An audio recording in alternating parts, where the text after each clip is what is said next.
एक 16 साल की बेटी साक्षी, उसको मोहम्मद साहिल ने चाकुओं से गोद के हत्या कर दिया। 30-35 बार चाकू मारने के बाद भी पेट नहीं भरा तो पत्थल से कुचल के, पत्थल, पहले पत्थलबाजी करते थे, अब तो पत्थल से कुचल रहे हैं, सर को कुचल रहे हैं। और इस हत्या के बाद जैसे हमेशा होता आया, ट्विटर पे ट्रेंडिंग हो गई जस्टिस फॉर साक्षी। बहुत सारे लोगों ने फेसबुक पे फोटो शेयर कर दिया, साक्षी को न्याय दो। कैंडल मार्च हो गया, साक्षी के हत्यारों को फांसी दो। नेताओं के भी बयान आ गए, बहुत सारे अपने आप को जो हिंदू हितैषी कहते हैं वो भी अपने बयान दे रहे हैं। और हमेशा ऐसा होता है, पिछले 75 साल में ही हो रहा है। हत्या होती है, कैंडल मार्च होता है, बयान आता है, निंदा होती है, तू मैं होगा, आरोप प्रत्यारोप होगा, नूरा कुश्ती होगी, लेकिन जो काम करना चाहिए वो काम नहीं होता। मैं ये पूछ रहा हूं, चीन में किसी साक्षी की हत्या क्यों नहीं होती? सिंगापुर में कोई साहिल मोहम्मद आके किसी साक्षी को क्यों नहीं मार देता? कोरिया में किसी मोहम्मद साहिल की इतनी हिम्मत क्यों नहीं पड़ती कि वहां की किसी साक्षी को मार दे? ये भारत में ही मोहम्मद साहिल साक्षी को क्यों मारता है? जानते हैं क्यों? क्योंकि हमारा कानून घटिया है, हमारी शिक्षा व्यवस्था घटिया है। जब तक यह अल्पसंख्यक बहुसंख्यक का खेल खत्म नहीं होगा, तब तक मोहम्मद साहिल साक्षी को मारता रहेगा। जब तक इस देश में ये मदरसा मिशनरी स्कूल बंद नहीं होंगे और समान शिक्षा लागू नहीं होगी, तब तक मोहम्मद साहिल साक्षी को मारता रहेगा। जब तक इस देश में सारे पर्सनल लॉ खत्म नहीं होंगे, सबके लिए एक समान नागरिक संहिता नहीं बनेगी, तब तक कोई न कोई एक मोहम्मद साहिल किसी एक साक्षी को मारता रहेगा।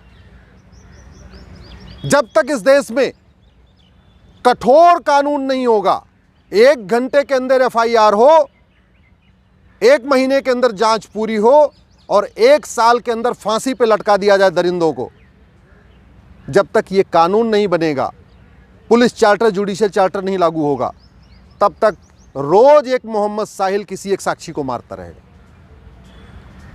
इसलिए मैं बार बार कहता हूं, तू मैं करने, निंदा करने, आरोप प्रत्यारोप करने, कैंडल मार्च करने, ट्विटर ट्रेंडिंग करने, फेसबुक पे लिखने, फांसी की मांग करने से फांसी नहीं होगी। फांसी देने के लिए तो कानून बनाना पड़ेगा, नार्को पॉलीग्राफ ब्रेन मैपिंग कानून बनाना पड़ेगा। अब उससे पुलिस पूछताछ कर रही, चलती रहेगी पूछताछ, गवाहों के बयान होते रहेंगे, इधर जिरा होगी, उधर जिरा होगी, यही चलेगा। फांसी नहीं होगी। आज तक फांसी हुई किसको? कमलेश तिवारी के हत्यारों को फांसी हो गई क्या? बादल के हत्यारों को फांसी हो गई क्या? डॉक्टर नारंग के हत्यारों को फांसी हो गई? हिना तलरेजा के हत्यारों को फांसी हो गई? अंकित सक्सेना के हत्यारों को फांसी हो गई? कितने हत्यारों को फांसी हुई? इसके बावजूद फांसी मांग करते रहते। अरे भैया, फांसी की मांग करने से फांसी होनी होती तो अब तक 1000-2000 को फांसी हो गई होती, किसी को नहीं हुई। और कोई ऐसा दिन नहीं गुजरता जब भारत में कहीं न कहीं एक जगह किसी न किसी साक्षी को या तो लफ्ज़ में नहीं फंसा लिया जाता, और नहीं अगर फंसती है तो मार नहीं दिया जाता। देखते देखते अफगानिस्तान में ख़त्म हो गए, पाकिस्तान में ख़त्म हो गए, बांग्लादेश में ख़त्म हो गए, हिंदुस्तान के 9 राज्यों में ख़त्म हो गए। भारत के 200 जिलों से पलायन हो रहा है। इसके बावजूद भी अभी जो काम होना चाहिए उसकी मांग करते ही नहीं। टीवी में डिबेट होती है, लेकिन जिहाद का समाधान क्या, उस पर चर्चा नहीं होती। पुलिस रिफॉर्म, जुडिशियल रिफॉर्म करना पड़ेगा जिहाद को रोकना है तो। ये जो विशेष कानून, विशेष दर्जा, विशेष योजना, विशेष जो स्पेशल स्टेटस है, इसको खत्म करना पड़ेगा।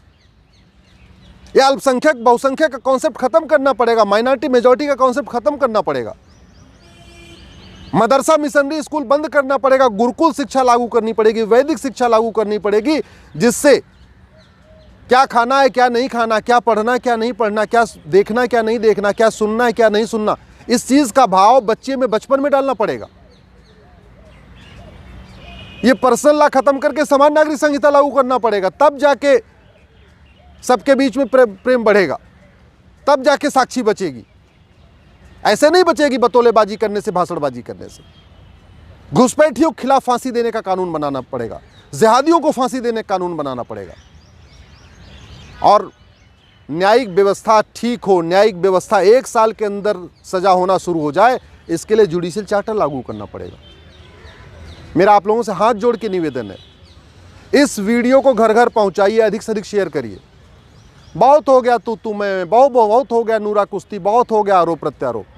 इससे कुछ नहीं होने वाला, न जिहाद रुकेगा, न मजहबी उन्माद रुकेगा, न साक्षी बचेगी। देश को बचाना है, सनातन संस्कृति को बचाना है तो कानून बनाना पड़ेगा। Police reform, judicial reform, election reform करना पड़ेगा, एजुकेशन रिफॉर्म करना पड़ेगा। इसलिए मेरा आपसे निवेदन है, इस वीडियो को अधिक से अधिक लोगों तक पहुंचाइए। अपने सांसदों को टैग करके ट्वीट करिए, अपने क्षेत्र के विधायकों तक पहुंचाइए, अपने सारे व्हाट्सएप ग्रुप में फैलाइए। लोगों को पता चलना चाहिए कि समाधान कानून बदलना ही है। कानून बदलने से समाधान होगा, अच्छी अच्छी बातें करने से नहीं।